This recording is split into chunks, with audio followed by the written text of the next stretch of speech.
मेरे 11th class के बच्चों, आज हम आपको हाइड्रोकार्बन का नेक्स्ट वीडियो शेयर कर रहे हैं। आज का हमारा टॉपिक है physical properties of alkanes. Alkanes क्या होते हैं, ये हमने पहले बता दिया था कि कार्बन कार्बन सिंगल बॉन्ड वाले हाइड्रोकार्बन्स को एल्केन्स कहते हैं। उनको बनाने की मेथड्स भी हमने पढ़ ली थी। आज हम इनकी फिजिकल प्रॉपर्टीज पढ़ेंगे। Alkanes non polar covalent compound हैं, यानी इनमें CC और CH बॉन्ड नॉन पोलर हैं। इनके मॉलिक्यूल्स के बीच वीक वांडावाल फोर्सेस होते हैं, जिससे इनके मेल्टिंग पॉइंट बॉइलिंग पॉइंट कम होते हैं। शुरू में C1 से C4 तक के एल्केन्स गैसेस होते हैं। C5 से C17 तक के एल्केन्स लिक्विड होते हैं और C18 से आगे वाले सॉलिड्स होते हैं। क्योंकि जैसे जैसे कार्बन एटम बढ़ेंगे, मॉलिक्यूलर वेट बढ़ेगा, वांडावाल फोर्स बढ़ेगा, मेल्टिंग पॉइंट बॉइलिंग पॉइंट बढ़ेगा। यानी melting point boiling point molecular weight के प्रोपोर्शनल है। अगर हम बॉइलिंग पॉइंट और नंबर ऑफ कार्बन एटम में ग्राफ खींचते हैं तो स्ट्रेट लाइन आती है। ये ध्यान रखना, स्ट्रेट लाइन ओरिजिन से शुरू नहीं होगी, क्योंकि जीरो बॉइलिंग पॉइंट नहीं हो सकता, यहाँ से शुरू होगा। तो ये बॉइलिंग पॉइंट कार्बन एटम का नंबर बढ़ने से, यानी मॉलिक्यूलर वेट बढ़ने से लगातार बढ़ता है। बॉइलिंग पॉइंट ब्रांचिंग के इन्वर्सली प्रोपोर्शनल है, यानी जितनी ज़्यादा ब्रांचिंग होगी मॉलिक्यूल उतना गोल हो जाएगा, सरफेस एरिया उतना ही कम होगा, वांडावाल फोर्स उतना ही कम हो जाएगा। इससे क्या होगा, बॉइलिंग पॉइंट कम हो जाएगा। तो ब्रांचिंग होने से बॉइलिंग पॉइंट कम होता है। ये बहुत इंपॉर्टेंट पॉइंट है। ये 11th और 12th की ऑर्गेनिक के हर चैप्टर में ये पॉइंट काम आता है कि अगर आप एक होमोलोगस सीरीज के मेंबर्स में देखोगे कि जैसे जैसे मॉलिक्यूलर वेट बढ़ेगा, बॉइलिंग पॉइंट बढ़ेगा, ब्रांचिंग बढ़ेगी, बॉइलिंग पॉइंट घटेगा। तो एन पेंटेन में कोई ब्रांच नहीं है, आइसोपेंटेन में एक ब्रांच है, नियोपेंटेन में 2 ब्रांच हैं। तो एन पेंटेन से नियोपेंटेन की तरफ जाओगे, जैसे जैसे ब्रांचिंग बढ़ेगी बॉइलिंग पॉइंट कम हो जाएगा। तो ये बॉइलिंग पॉइंट का ऑर्डर है, यानी एन पेंटेन का बॉइलिंग पॉइंट आइसोपेंटेन से ज़्यादा है, आइसोपेंटेन का बॉइलिंग पॉइंट नियोपेंटेन से ज़्यादा है। ये आपका क्लियर हो गया। अब मेल्टिंग पॉइंट और नंबर ऑफ कार्बन एटम के बीच अगर हम ग्राफ खींचते हैं तो जिग जैग कर्व आता है। देखिए, melting point number of carbon atom बढ़ने पर बढ़ेगा, यानी मेल्टिंग पॉइंट भी मॉलिक्यूलर वेट के प्रोपोर्शनल है, लेकिन मेल्टिंग पॉइंट और नंबर ऑफ कार्बन एटम में ग्राफ खींचेंगे तो जिग जैग कर्व आएगा। क्यों? क्योंकि even number of carbon atom वाले जो एल्केन है, जैसे 4 कार्बन, 6 कार्बन, 8 कार्बन, वो उनके दोनों मिथाइल ग्रुप अपोजिट डायरेक्शन में होते हैं, सिमेट्रिक होते हैं और क्लोज पैकिंग होती है। इसलिए even number of carbon atom वाले का जो मेल्टिंग पॉइंट है वो तो ज़्यादा होता है, और odd number of carbon atom वाले जो एल्केन है, जैसे ये 3 कार्बन वाला है, 5 कार्बन वाला है, ये अनसिमेट्रिक है क्योंकि दोनों मिथाइल एक तरफ आ रहे हैं। तो odd number of carbon atom वाले जो एल्केन्स हैं वो अनसिमेट्रिक हैं, क्लोज पैकिंग नहीं होते, उनका मेल्टिंग पॉइंट कम होता है। और even number of carbon atom का जो एल्केन है वो मोर सिमेट्रिक है, क्लोज पैकिंग होती है, उनका मेल्टिंग पॉइंट ज़्यादा है। तो ये पॉइंट बहुत इम्पॉर्टेंट है, melting point and number of carbon atom का कैसे चेंज होता है। अब है केमिकल प्रॉपर्टीज।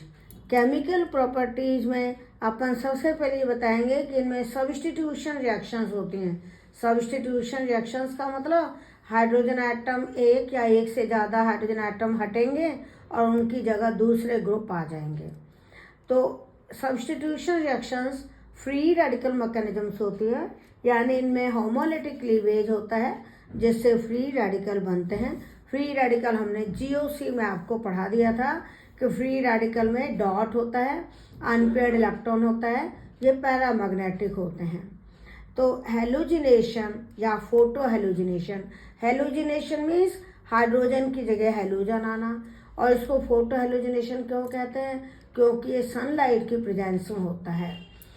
जैसे मीथेन की क्लोरीन से सनलाइट की प्रेजेंस में रिएक्शन कराएं तो H की जगह Cl आएगा, मिथाइल क्लोराइड या क्लोरोमीथेन बनेगा। फिर इसकी क्लोरीन से रिएक्शन कराएंगे डाइक्लोरोमीथेन या मिथाइलिन डाइक्लोराइड बनेगा।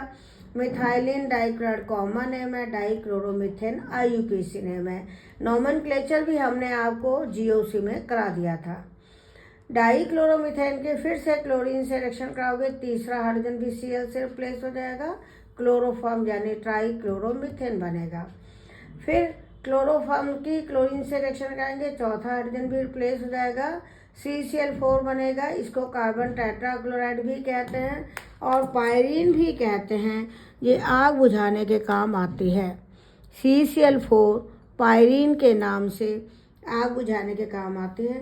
इसको कार्बन टेट्राक्लोराइड या टेट्राक्लोरोमीथेन कहते हैं। ईथेन की क्लोरीन से रिएक्शन कराते हैं तो एक H हटेगा, फिर दूसरा हटेगा, फिर तीसरा हटेगा। तो इस तरह से हेलोजिनेशन होगा।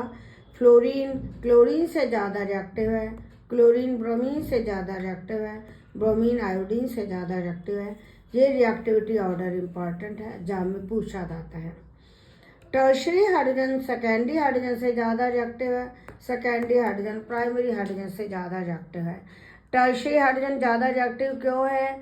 क्योंकि टर्शरी फ्री रेडिकल ज़्यादा स्टेबल है सेकेंडरी फ्री रेडिकल से, सेकेंडरी फ्री रेडिकल ज़्यादा स्टेबल है प्राइमरी फ्री रेडिकल से। मीथेन की आयोडीन से रिएक्शन कराएं तो CH3I एंड HI बनेगा। ये स्लो एंड रिवर्सिबल है, इसीलिए इसको या तो आयोडिक एसिड की प्रेजेंस में करते हैं या नाइट्रिक एसिड की प्रेजेंस में, क्योंकि आयोडिक एसिड या नाइट्रिक एसिड ऑक्सीडाइजिंग एजेंट है जो खुद तो रिड्यूस हो जाता है, HI को I2 में ऑक्सीडाइज कर देता है। तो इस तरह से HI जब हट जाएगा, इक्विलिब्रियम फॉरवर्ड डायरेक्शन में शिफ्ट होगा तो एल्काइल आयोडाइड ज़्यादा बन जाएगा। एक और पॉइंट इम्पॉर्टेंट है, एग्जाम में आया हुआ है कि यदि हम मीथेन की रिएक्शन क्लोरीन से 12 बजे कराएं, यानी दोपहर में, नून में 12 o'clock अगर हम मीथेन की क्लोरीन से रिएक्शन कराएंगे तो H की जगह Cl नहीं आएगा, तब कार्बन और HCl बनेंगे जिसको हम लैम्प ब्लैक कहते हैं। तो मीथेन की अगर हम क्लोरीन से 12 बजे, दोपहर 12 बजे मतलब दोपहर में जब बहुत ज़्यादा धूप है उस समय हम रिएक्शन कराएंगे तो ज़्यादा एनर्जी मिलेगी और कार्बन के चारों बॉन्ड टूट जाएंगे और कार्बन और HCl बनेंगे, क्लोरो एल्केन नहीं बनेगा। हाइड्रोजन की जगह Cl नहीं आएगा, कार्बन एंड HCl बनेगा। ये रिएक्शन देखिए ध्यान से, ये बहुत इम्पॉर्टेंट है। मीथेन की अगर क्लोरीन से 12 PM यानी दोपहर में सनलाइट की प्रेजेंस में रिएक्शन कराएंगे तो कार्बन और HCl बनेगा। इसमें हाइड्रोजन Cl से रिप्लेस नहीं होगा, ठीक है। अब ये फ्री रेडिकल मैकेनिज्म से होती है, 3 स्टेप्स में होगी।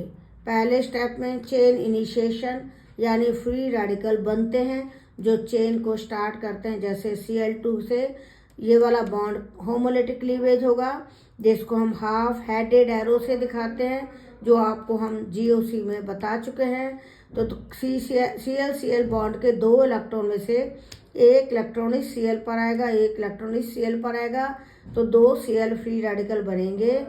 अब हम बताएंगे कि Cl बॉन्ड ही क्यों टूटा। CC बॉन्ड टूट सकता था, CH बॉन्ड टूट सकता था, तो आपको आंसर क्या देना है कि Cl bond is weaker than CC and CH bond, so Cl bond will break and to give Cl free radical. तो Cl बॉन्ड टूटने से Cl फ्री रेडिकल बनते हैं, ये चेन को स्टार्ट करते हैं। दूसरा स्टेप है चेन प्रोपेगेशन। इसमें फ्री रेडिकल काम भी आएंगे, बनेंगे भी सही।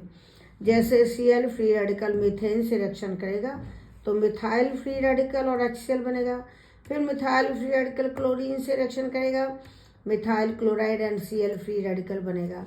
पहले Cl फ्री रेडिकल यूज हुआ, CH3 फ्री रेडिकल बना, CH3 फ्री रेडिकल यूज हुआ, Cl फ्री रेडिकल बना। तो ये स्टेप बार बार रिपीट होते रहते हैं, चेन चलती रहती है। अब है चेन टर्मिनेशन।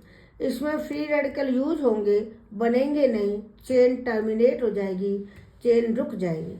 जैसे 2 Cl फ्री रेडिकल मिलेंगे तो क्लोरीन बन जाएगी, 2 R फ्री रेडिकल मिलेंगे तो एल्केन बन जाएगा, 1 R free radical 1 Cl free radical मिलेंगे तो एल्काइल हैलाइड बन जाएगा। तो इस तरह से चेन टर्मिनेट हो जाएगी। अगली रिएक्शन है मीथेन की कंसनट्रेट HNO3 से रिएक्शन कराएं, H की जगह नाइट्रो ग्रुप आएगा, इसको नाइट्रेशन कहते हैं। ये भी फ्री रेडिकल मैकेनिज्म से होती है, सब्स्टिट्यूशन रिएक्शन है। जो ब्रांच एल्केन है, हायर एल्केन है, जैसे आइसोब्यूटेन, कंसनट्रेट H2SO4 से रिएक्शन करता है तो टर्शियरी हाइड्रोजन की जगह SO3H ग्रुप आता है, इसको बोलते हैं 2 मिथाइल प्रोपेन 2 सल्फोनिक एसिड। देखिए 1 2 3 कार्बन है, 2 पर मिथाइल है, 2 पर ही SO3H है, इसको बोलेंगे 2 मिथाइल प्रोपेन 2 सल्फोनिक एसिड। क्या बना? 2 methyl propane 2 sulphonic acid, propane 2 sulphonic acid. SO3H को बोलते हैं सल्फोनिक एसिड। तो ये रिएक्शन कहलाती है सल्फोनेशन। ये भी सब्स्टिट्यूशन रिएक्शन है, फ्री रेडिकल मैकेनिज्म से होती है।